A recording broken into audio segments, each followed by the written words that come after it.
we hosted quite a lot of VCs already in the Change Officer, and then we spoke to many, most of them led by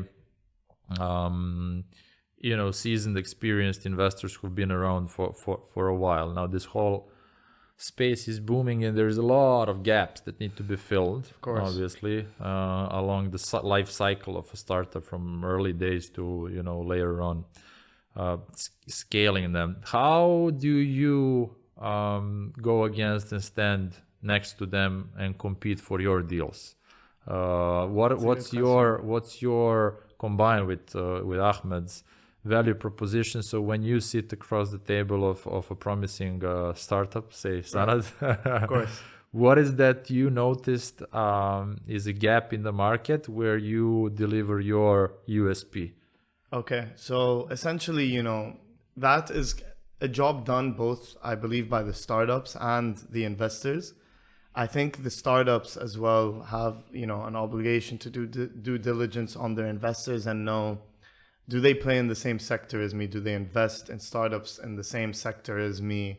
How can they add value to me? Why would I choose them over someone else? So essentially, sometimes when a startup will even accept a meeting from an investor or propose a meeting with an investor, they should have these things in mind. And the same thing applies to us as an investor. So meeting one is, obviously usually an intro. After that, interest is expressed. But in between those two meetings is when the investor as well should start figuring out, okay, I can connect you to these banks. I can help you navigate, through the legal space in the UAE. And these are many of the things that we're able to do, especially through Ahmed's connections, as well as a few of mine, to see what kind of value add proposition we can bring to the startup. Because end of the day, no startup really wants a passive investor. And they look out for strategic investors that can really bring, strategic value to the startup. Essentially as well, the investor never really wants to put money down and just, spray and pray as most people think. The VC space is filled with investors that do that. Sure. But essentially we don't want to do that. We don't want to just invest in a company and pray on the next round I can 3-4x. No, I'd much rather be involved with a company where, I know the money is in good hands, one, but two, I know that I can add value to that startup to ensure that my investment is in a good place.